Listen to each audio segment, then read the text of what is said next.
Welcome to PhotographyBB's Artistry Effects for Photoshop. In this tutorial, we're going to explore how to use our Vivid Illustrator effect templates for Photoshop. This effect is based off of one of our previous illustration effects called the Squicker Art Photoshop Action. In our previous version, we used a Photoshop action to achieve an illustration, but now we've moved over to a template-based file with a few upgrades. This offers many advantages over our previous version. First, there's nothing to install. There's no brushes, action files, patterns, or anything to install into Photoshop. Second, they run much more quickly than Photoshop actions. And third, they are more consistent with the results than Photoshop actions. So let's dive on into Photoshop and take a look at how to use this brand new effect. So our new Vivid Illustrator effect templates come in three orientations, and here we have the landscape orientation open. It also comes with a portrait orientation and a square orientation file as well. So we're going to use the landscape orientation. So all you have to do is open the template file, which is a PSD document, into Photoshop as we have here. Next, to add your image to the photo, we're going to double click on the top layer thumbnail. Now we don't want to double click on the top layer itself in the blank area here or on the text itself. We want to double click on the thumbnail right here, and that will open up the Smart Object layer. So now with our Smart Object layer open, we can place your image above this layer as it says here in the layers palette. So to do this, we're going to go to the menu File and Place Embedded, or Place depending on the version of Photoshop that you're using. And then you're going to select one of your own photographs to place into this smart object. I'm going to go with this cityscape image right here, and I'll click Place. And once we've placed the image, we can use the anchor points here to drag our image size to our liking. Now I'm going to increase it just to about here. And then to place that image and to finalize it, we need to click the checkbox right here. And then for the effect to run automatically, all we have to do is close and save this Smart Object layer. So I'm going to click the little X to close it. And when prompted, we're going to click Save. Now the effect is going to run automatically. Okay, and there we go. We have our completed illustration effect. Now, there's a few options for optional customization of your final image, but I'm going to zoom in here and just show you some of the detail that we have in the image itself.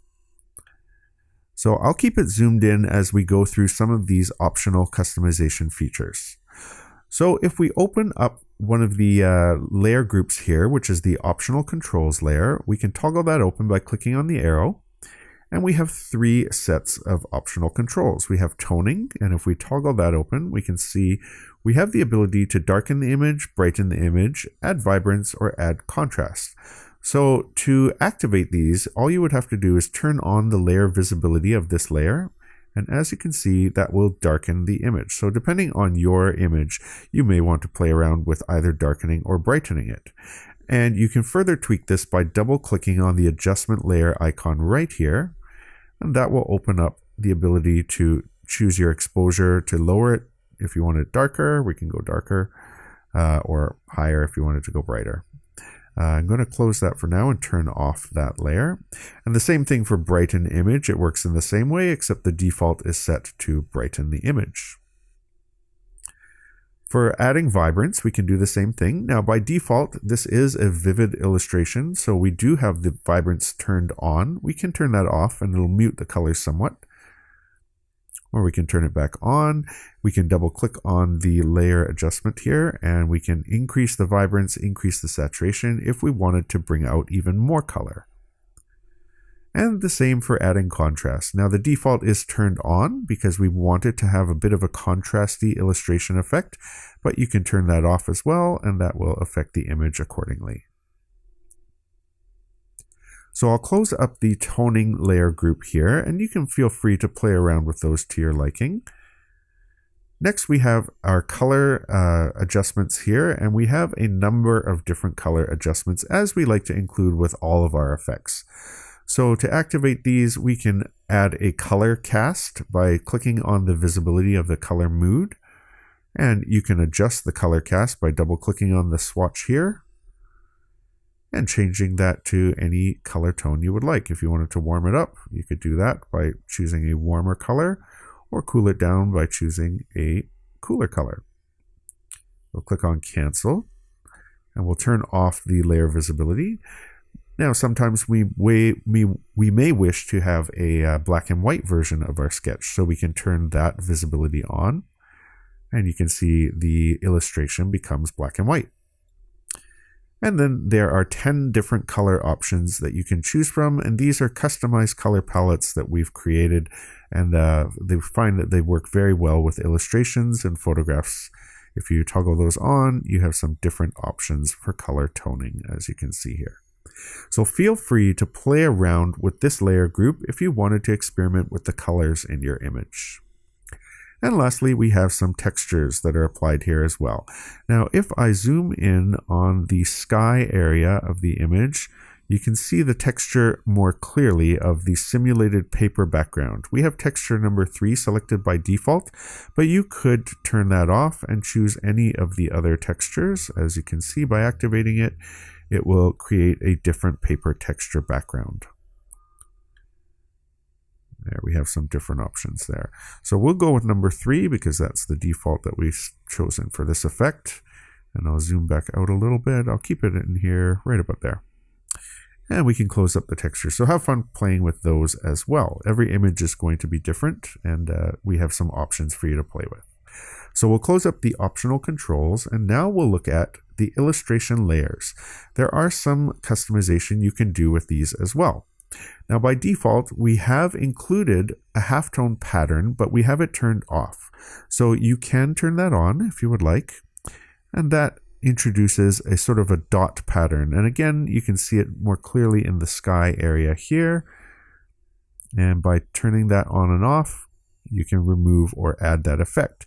You can also change the opacity of this layer to strengthen or reduce the effect if you wanted to have it on and either stronger or weaker in the image. So we'll turn that off for now. And we have some other options as well here. We have some rough lines, and those are lines that show up in black. Now you'll notice them down here in the bottom. So if I toggle the visibility on and off, you can see the rough lines appear and disappear. They also show up nicely right here in the buildings. If I highlight that here, we can turn on the visibility on and off. And you can see the effect that has. As well, you can adjust the opacity of this layer to strengthen or reduce the prevalence of those lines in your image. We also have something called the details layer, and you can turn this on and off. That just brings back some of the details in the image. So you can see with it off, there's a lack of detail, and with it turned on, you get more of the more intricate details of the image as well. And again, you can feel free to play with the opacity of this layer as well. Now, one of the highlights of this effect are these white scratches, and that's sort of our signature look to this type of illustration. So we have more scratches and scratches. So those two are very similar to each other, except we've added a lot more scratches with this layer visible. As you can see, there's a lot of white highlights that come in and are removed. And the lesser ones down here, you can see the effect of turning those on and off. Scratches are more of an angular effect, as you can see right here in this area. And the more scratches follow the contours of the image itself. So we like this effect, we'll keep it on, and once again, you can also adjust the layer opacity if you wanted those to show up even brighter. We could increase that like this to 100%, and there's the effect right there. Now, I actually like it a little brighter. I'll reduce it to 75. Good.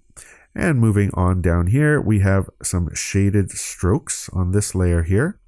And if we look at, let's see here, the street is a good example, and the jacket of these people here.